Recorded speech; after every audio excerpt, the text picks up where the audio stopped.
Greetings, fellow action figure connoisseurs, and welcome to another episode of Digital Caveman Presents. I, as always, am your host, the Digital Caveman, and today I will be presenting you with the Four Horsemen Studios Mythic Legion's Lighter Flesh Armory Gladiator. Let's get into it!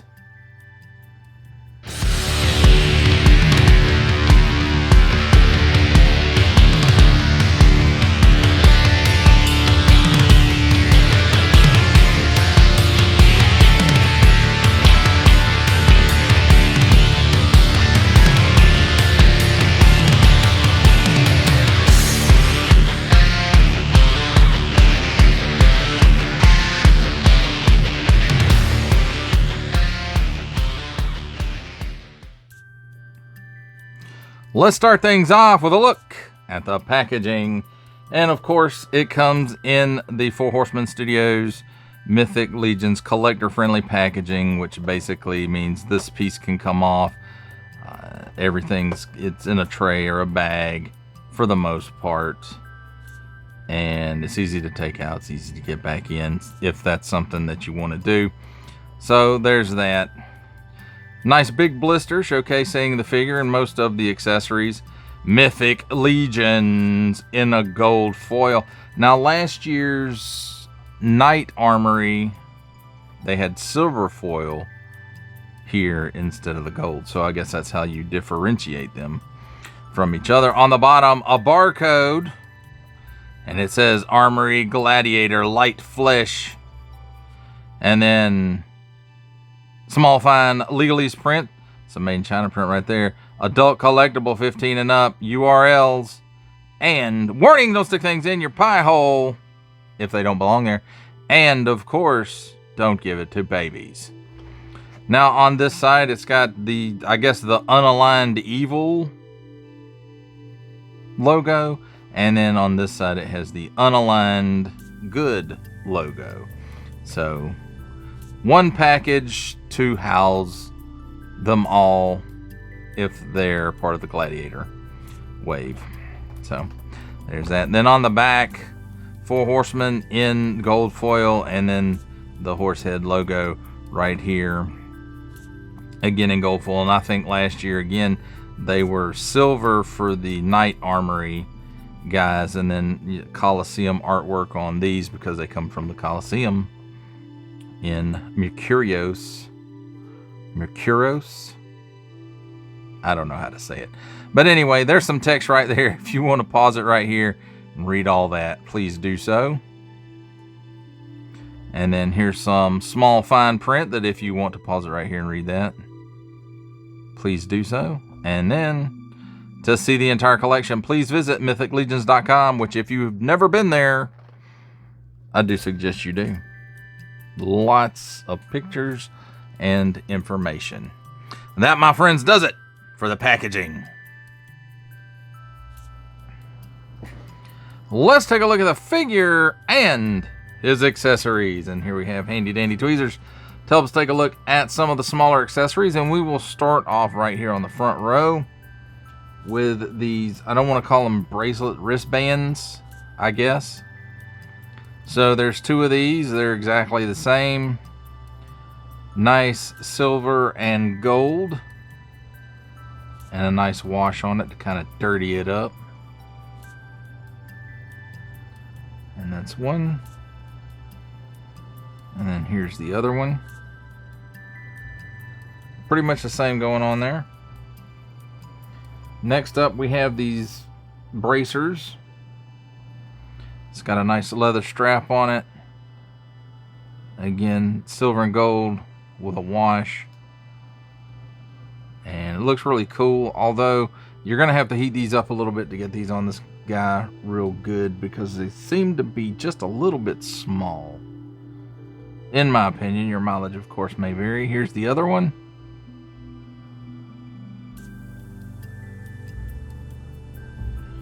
And then he does come with one extra set of hands, which are grappling hands on in and out hinges. Nice molded details. There's a left one and a right one. Here's the other one.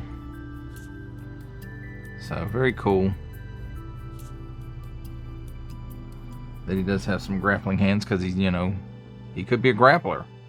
Although with this array of weapons, I kind of doubt it.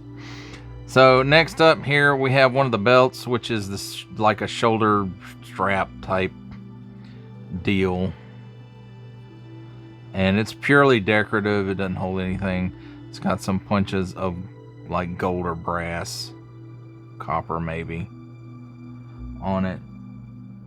Does have a nice little wash on it, just to help those leathery textural details stand out. And then here's around the waist belt with 2 loops for accessories. And again, everything holds true that I said about the previous one, except it being purely for decoration. You can see this one's kind of bent up from being in the pack, but that's okay. Easily fixed with a little bit of heat. Some gold or brass for the rivets and the ring and the buckle, and these rivets down here at the bottom. So here's another one of those decorative belts that goes crossways on the body. I guess you could put it like across the waist, but it'd be really big.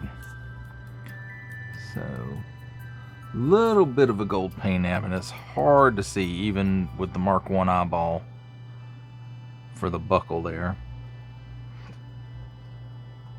And then here we have an over the shoulder with an accessory strap on it so that it can hold stuff. Nice gold throughout.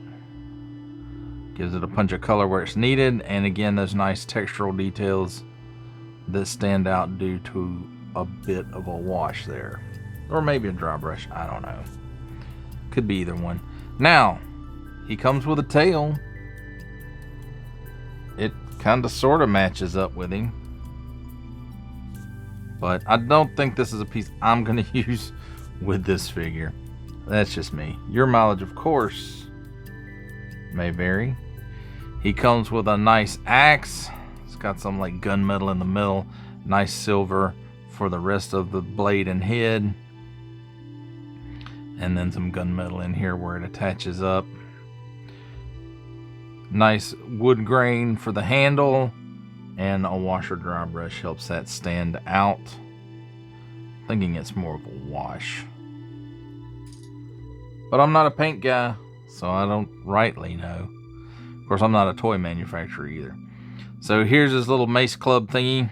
It's got some silvers down here for the bladed parts, some silvers up here for the bladed parts, some silver rings on it, kind of a gunmetal for the shaft, and it's got little flecks of silver in it as well. Now this piece is interchangeable with this, and now it's a hammer with a spike on it or a blade on it. Nice silver for the blade and the rivets, and pretty cool looking, unless you know it's coming at you, then I'm sure it's not very cool looking. So here is his big old sword. It's got that kind of nice silver flecked gunmetal for the blade, and then we've got some silver and gold or brass for the handguard. The pommel appears to be black, and it might be molded in this color. And then the, did I say pommel? That's not the pommel, that's the handle. That's the pommel right there. Nice big silver, like spinning top kind, only it's not quite as pointy there. Handguard, pommel, handle. I'll get it right one of these days. So next up, he comes with a shield, and I do believe we've seen this in the line before. It's got some nice mystical lettering or Viking lettering. Could be Vikingish. Yeah, it looks kind of Vikingish. It's got this nice silver around the edge. It's got these punches of gold or bronze on it, and the shield does have little flecks of silver in the main color of it, which is kind of, let's see, is it gunmetal-y? Yeah, it's kind of the same gunmetal as the sword. And then it's got the standard handle on it. And then here we have the helmeted head, because it's not a helmet that just fits over that head. That would be too easy, right? But I think it works better this way anyway. So nice, kind of a dull silver with some gold or brass accents on it. It's got a dry brush or a wash to help a lot of this detail stand out, even on the comb, I guess, on the top. So very cool. It's very distinct looking. I'll put it like that. And then the last pieces we have are his shoulder pieces. It's got these nice leather straps on it with some punches of gold or brass. Got some gold or brass. It's in silver with, I'm guessing, a dry brush on it. Got some gold or bronze back there. And there's two of those, a left and a right. Other than the side they go on, they're pretty much the same. Nice textural details down in it too. So very nice. Now let's take a look at the figure himself. I have to say, that's a neat little head sculpt. It is, the ball shows a bit back here, and it's on a ball and hinge, so that's nice. And then, you know, just the basic upper body, basic pantsed legs, and the boots, cuffed boots, by the way. And then he's got like this gladius crotch armor piece going on. A new, like a light brown, I guess, for his belt stuff that matches up kind of with the base of this, matches the base of the crotch armor going on there. It's got nice punches of gold or bronze in there, and a nice wash to help all these details stand out. And look at that, just cool. He does have a butt port. I guess you could call it a butthole if you wanted to, but we'll say butt port for the tail, because I think, you know, they're using these for, well, any of the pantsed and not armored ones. So that's where that piece would go, but we won't subject him to that. So I have to say, you know, the paint on the face and the head all together is really good. This guy's been around. He's seen some stuff. He's mean. He's angry. He wants to be free. And then there might be a little bit of, yeah, there's some wash going on the pants just to kind of dirty them up a little bit. And then on the boots as well to give them that used feel. Now let's talk about his articulation. And if he looks up too high, his head pops right off. So, like I said, he's got a ball and hinge there, so he can look up that high, which is all the way. It's really good. It looks a little odd though. And then he can look down that far. And then he's got some chicken neck. He's got waggle. He can do the full exorcist. 360 degrees at the shoulder. And at the shoulder he also raises it up a little past 90 degrees. Now you won't get that much when you get all the armor and stuff on him. Single hinge and swivel at the elbow. Swivels around 360 degrees and gives you that much bend, which might be right about 90 degrees. 360 degrees of rotation on an in and out hinge, and it's grip hands, and that's on both sides. In and out hinge as well on both sides. At the waist he's got a half dumbbell or ball joint, whatever you want to call it, and he hulas so much his head pops off, so that could be an issue. He also gets a 360 degree rotation there. He can give you the full splits And he can kick forward that far, not quite 90 degrees, but it's close. And then back that far, which is a couple of his foot lengths. Where the hip joint joins up with the thigh, there's a 360 degree swivel there. Single hinge and swivel at the knee, swivels around 360 degrees, and it gives you that much bend, a little bit better than 90. At the top of the shin, there's a boot cut, 360 degrees of rotation there.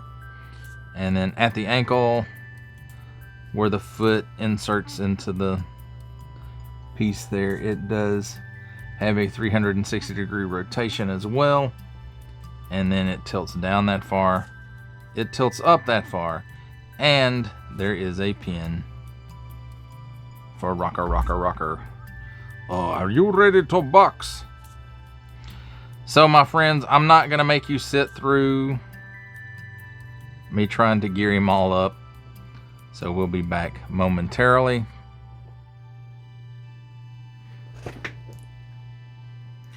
Oh, here we have him all kitted up, my friends. He is ready for battle. He's got his helmet on. He's got all his weapons. He's got the shield in the strap on his back there that has the loop in it. He's got a hammer. He's got his axe. He's got his sword by his side for when he's done. He's ready to finish things off. So there you have it, my friends. A look at the figure, his accessories, and storage. It's time for my favorite part of a review, comparisons. And here we have the Four Horsemen Studios Mythic Legion's Lighter Flesh Armory Gladiator with the Four Horsemen Studios Mythic Legion's Romulus and the Four Horsemen Studios Mythic Legion's Deluxe Gladiator Legion Builder.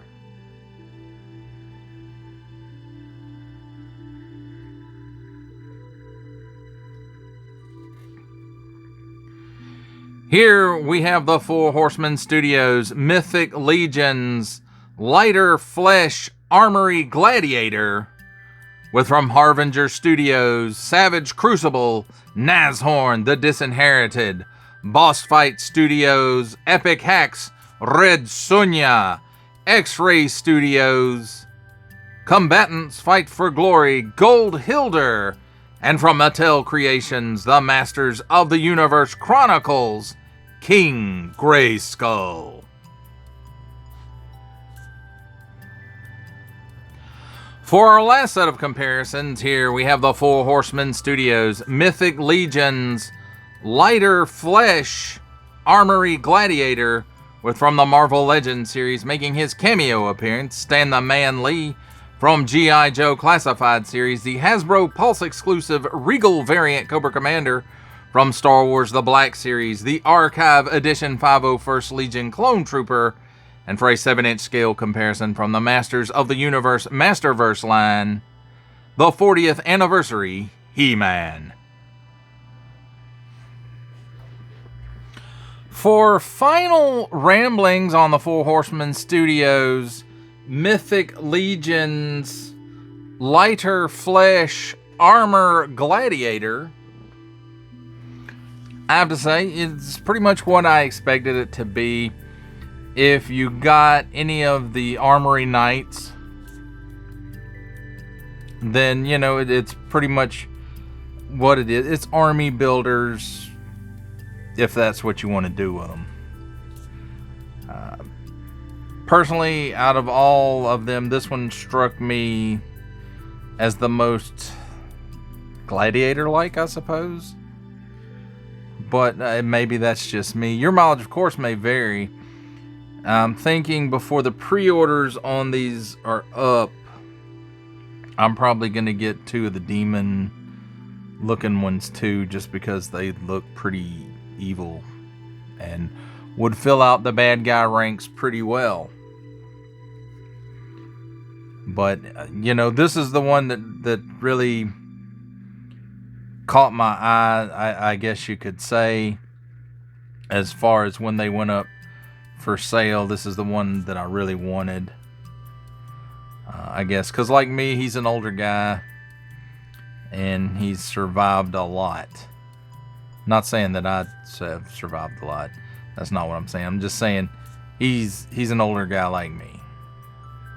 But unlike me, he's seen a lot and he's done a lot, and you know, it's just all right there on the face, and he's ready to just do it some more, it looks like. So that's okay, because you know, that's what warriors do. So I don't know, is this guy gonna be a mercenary? Is he gonna join up with Atlas? Who knows? The Shadow knows. But you know, overall, I have to say is it's pretty much what I expected. Maybe a little more decoed